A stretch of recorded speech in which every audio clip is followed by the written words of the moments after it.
రాజ్ తరుణ్ మోసాలపై నార్సింగి పోలీసులకు ఆధారాలు ఇచ్చానని లావణ్య చెప్పారు. తాను చేసిన ఫిర్యాదుకు సంబంధించిన ఫోటోస్, మెడికల్ రిపోర్ట్స్ పోలీసులకు సమర్పించినట్టు ఎన్టీవీకి ఇచ్చిన ఇంటర్వ్యూలో తెలిపింది లావణ్య. నటి మాల్వి మల్హోత్రా, ఆమె సోదరుడిపై కూడా మొదటి ఫిర్యాదు చేశానని, రాజ్ తరుణ్ తనను వాడుకొని వదిలేశాడని రెండో ఫిర్యాదు చేసినట్లు చెబుతోన్న లావణ్యతో మా ప్రతినిధి కిరణ్ ఫేస్ టు ఫేస్ ఇప్పుడు చూద్దాం. రెండు తెలుగు రాష్ట్రాల్లో సంచలనం సృష్టించిన హీరో రాజ్ తరుణ్, లావణ్య ప్రస్తుతం ఈ కేసులో అనేక మలుపులు తిరుగుతోంది. ఇటీవలే లావణ్య నార్సింగ్ పోలీస్ స్టేషన్ లో కంప్లైంట్ ఫైల్ చేసింది. ఈ రోజు కూడా మరొకసారి కంప్లైంట్ ఫైల్ చేసింది. అసలు కంప్లైంట్ ఫైల్ చేసిన విషయంలో ఎలాంటి ఎవిడెన్స్ ప్రొడ్యూస్ చేసింది, ఈ కేసు ఎటువైపు వెళ్తోంది, లావణ్యతో మాట్లాడదాం. లావణ్య గారు, మీరు కంప్లైంట్ ఇచ్చారు, మరొకసారి కూడా రెండోసారి కూడా ఫిర్యాదు చేశారు. సో మీరు ఎలాంటి ఎవిడెన్స్ ఇచ్చారు? అసలు పోలీసులు మీకు కంప్లైంట్ ఇచ్చిన తర్వాత దర్యాప్తులో ఏంటి అసలు?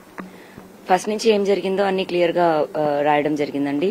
వాటికి సంబంధించిన ఎవిడెన్సెస్ అన్ని ఇచ్చాము. ఎలాంటి ఎవిడెన్స్ ఇచ్చారు? అసలు మీరు కంప్లైంట్ లో ఏం రాశారు? మొదటి కంప్లైంట్ ఏమి ఇచ్చారు? తర్వాత కంప్లైంట్ లో మీరు ఏం రాశారు? పోలీసులు మీకు నోటీస్ ఇచ్చిన తర్వాత జరిగిన పరిణామం ఏంటి అసలు? ఫస్ట్ నేను రాసిచ్చిన తర్వాత సెకండ్ డేకి మీడియా అంతా ఇన్వాల్వ్ అయిపోయింది. నాకు అంత టైం కూడా దొరకలేదు. నేను మళ్ళీ అన్ని తీసి, ఇప్పుడు 12 years లైఫ్ కదండి, 12 ఏళ్ళు వెనక్కి వెళ్ళి అన్ని కూడా తీయాలి. గూగుల్ ఫొటోస్ లాగిన్ అవ్వాలా, లేకపోతే హార్డ్ డిస్క్ వెతకాలా, కొన్ని ఏమో అతను వెళ్ళిపోయేటప్పుడు తీసుకెళ్లిపోయాడు. అండ్ కొన్ని ఫార్మాట్ చేసినట్టున్నాడు ప్లాన్ ప్రకారమే. దొరికినంత వరకు తీసి ఇవ్వడానికి కొంచెం టైం పట్టింది. 1 డేలో రెడీగా పెట్టుకోవడానికి అతనిలాగా నేను ప్రిపేర్ అయ్యలేను కదండి. అన్ని తీసి డౌన్లోడ్ చేసి ఇచ్చాము.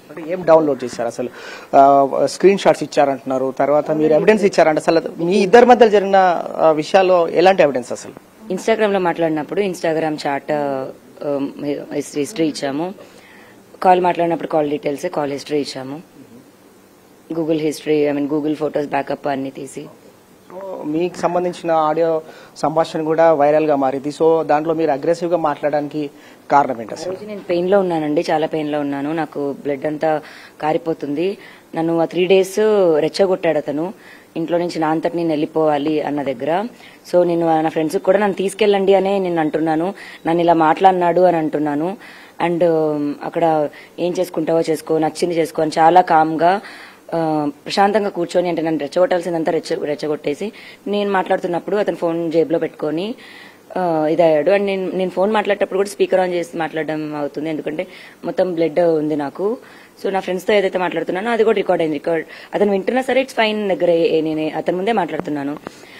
దాన్ని ఇతను ఇలా వాడుకుంటాడు అంటే, ఇలా బ్యాడ్ గా చూపించడానికి వాడుకుంటాడు అంటే, ఇది ఇప్పుడు అది చెప్పేదాన్ని కాదు నేను ఎన్ని రోజులు. బట్ అతను ఇంకో రకంగా చూపించాడు కాబట్టి అసలు ఏం జరిగిందని నేను చెప్పుకోవాలి. చెప్పుకున్నంత వరకు నన్ను తిట్టుకోవడం వరకే, లేదా బ్యాడ్ అనే అనుకుంటారు కాబట్టి ఇప్పుడు చూపించాల్సి వస్తుంది. మీ ఇద్దరి మధ్యలో జర్నీ నడిచింది కొన్ని సంవత్సరాలుగా.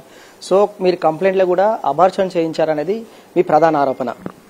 అంటే ఇప్పుడు తన బాధ్యతగా తను పట్టించుకుంటే అన్ని బాగుంటాయి కదండి. షూటింగ్ వరకు అయితే అర్థం చేసుకోగలను. పర్సనల్ గా కొన్ని పట్టించుకోకపోవడము, తన అజాగ్రత్త అవడం అయితే అయ్యాయి. సో ఇప్పటి వరకు మీకు అంటే సపోర్టివ్, అంటే ఇండస్ట్రీ నుంచి కానీ తర్వాత బయట వ్యక్తుల నుంచి లావణ్యకి ఎలాంటి సపోర్ట్ వచ్చింది? రాజ్ తరుణ్ పైన మీరు ఫిర్యాదు చేశారు, తర్వాత మీ పైన కూడా కేసు ఫైల్ అయింది. మల్హోత్రా ఫిలింనగర్ పోలీస్ స్టేషన్ లో కంప్లైంట్ ఇచ్చింది. అవునండి. మరి నేను వాళ్ళ తమ్ముడికి మెసేజ్ పెట్టిన దగ్గరే ఇంత ఇదవుతే మరి నా జీవితాన్ని నాశనం చేశారు. మాకు ఈ రోజున తిండి పెట్టడానికి కూడా చూసుకొని ఒక మనిషి మాకు తిండే పెట్టకుండా అవతల పక్క ఏమేం చేస్తున్నాడో వాటికి అన్ని సంబంధించిన ఎవిడెన్సెస్ నేను ఇచ్చాను. మరి వాళ్ళంతా చేసినప్పుడు ఆ కంప్లైంట్ ఏ రకంగా కన్సిడర్ చేస్తారో అన్నది ఇంకా చూడాలి. సో అంటే మీకు మ్యారేజ్ అయిందని చెప్తున్నారు కదా, ఈ జర్నీలో మీరు ఏమైనా ఎవిడెన్స్ ఇచ్చారా దానికి సంబంధించి? అంటే మాది లవ్ మ్యారేజ్ అవ్వడంతో నలుగురు ఎవరు లేరండి, జస్ట్ నేను అతనే ఉన్నాం. అది ఒక ప్రామిస్ లాగా అనే కన్సిడర్ చేయొచ్చు. దట్ మన లైఫ్ ఇక్కడ స్టార్ట్ అవుతుందని. దాని ముందు నుంచే మేము ఉన్నాము. బట్ ఆ రోజు నుంచి ఉన్న విధైతే 11th year అండి.